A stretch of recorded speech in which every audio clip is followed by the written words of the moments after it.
ایک دن میں بیٹھا ہوا تھا، اسلام آباد سے گیا تھا کراچی، نوکری میں تھا، تو ہم امی کے کمرے میں بیٹھے تھے، وہ اپنے سامنے بیٹھی ہوئی تھیں، تو میری ایک ہی بہن پاکستان میں ہے، اس کے تینوں بچے بھی آئے ہوئے تھے، وہ بھی آئی ہوئی تھی، تو ادھر صوفہ رکھا تھا تو اس پہ میں بیٹھا تھا، 2 لوگوں کا صوفہ تھا ہے وہ، تو والد صاحب برابر میں بیٹھے تھے، تو سب لوگ باتیں کر رہے تھے، تو میں نے کچھ 2-4 پیسے نکال کر کے والد صاحب کو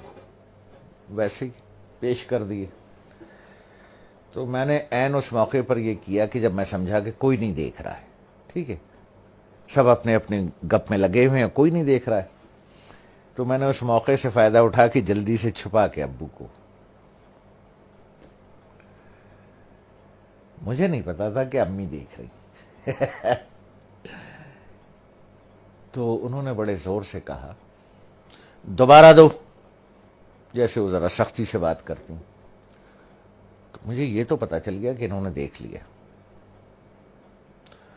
تو میں سوچ رہا ہوں کہ یہ کیوں کہہ رہی ہیں دوبارہ دو۔ ان کا نواسا ساتھ بیٹھا تھا، حمزہ، جو ماشاءاللہ 6.25 فٹ کا ہے، اس وقت 6.25 فٹ کا تھا، تو مجھے تو انہوں نے بہت سختی سے کہا دوبارہ دو، اور اپنے نواسے سے کہا حمزہ دیکھو ماموں نانا کو کیسے پیسے دے رہے ہیں۔ تو میں نے جیب سے جو بھی پیسے نکالے یہاں رکھ کے والد صاحب کو ایسے یوں کر کے چھپا کے پیش کر دیے، تو ابو نے اٹھا لیے، تو دوبارہ جب امی نے کہا کہ دوبارہ دو، حمزہ دیکھو ماموں کیسے پیسے دے رہے ہیں نانا کو، تو میں نے دوبارہ دے دیے، تو والدہ نے کہا کہ اب اسے بتاؤ کہ تم نے ایسے کیوں دیے۔ تو میں نے کہا دیکھو بھائی حمزہ میاں، یہ میرے والد صاحب ہیں، میں ساری عمر ان کے ہاتھ سے پیسے لیتا رہا، اب میں نے یوں نکال کے پیسے دوں گا تو میرے والد صاحب کا ہاتھ یوں ہوگا،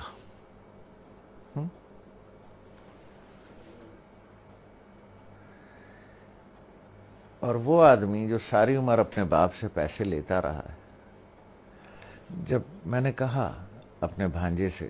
میں نے کہا حمزہ میاں جس وقت ابو کا ہاتھ ایسے ہوگا نا تو میں تو مر جاؤں گا، مجھے ہارٹ اٹیک ہو جائے گا،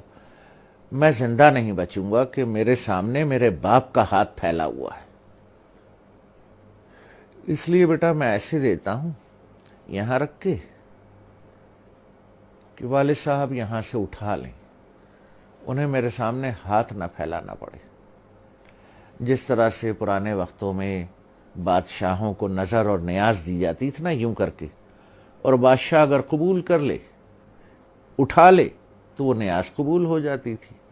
جیسے آج بھی مزاروں پر ادھر ادھر پیروں کو ایسے کر کے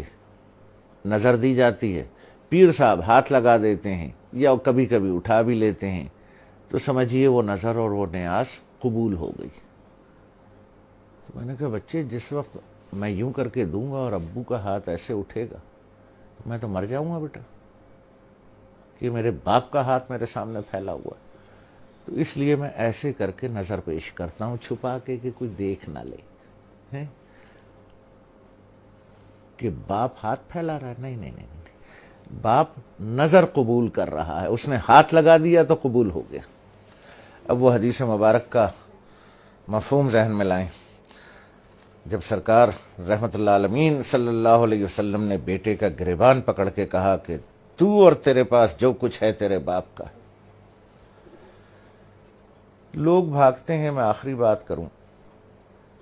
لوگ بھاگتے ہیں وہ فلانے پیر صاحب سے دعا کرا لیں، ہیں جی، وہ فلانے مزار پہ دعا کر لیں، وہ پیر صاحب کا جھوٹا پانی پی لیں،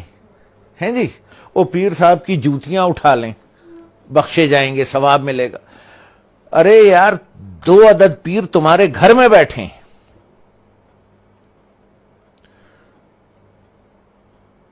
ایک عورت ایک مرد، 2 پیر تمہارے گھر میں بیٹھے ہیں یار، جا کے ان کی جوتیاں سیدھی کر، ان کا جھوٹا پانی پی، ان کے پیر دبا، پیر صاحب کے بجائے باپ کو نظر اور نیاز پیش کر، جا کے ابا کے جوتے پالش کر، ماں کی چپلیں سیدھی کر کے رکھ، دو پیر گھر میں بیٹھے ہیں، ان کو چھوڑ کے اللہ کو ڈھونڈنے کہیں اور جاتے ہو، شرم نہیں آتی؟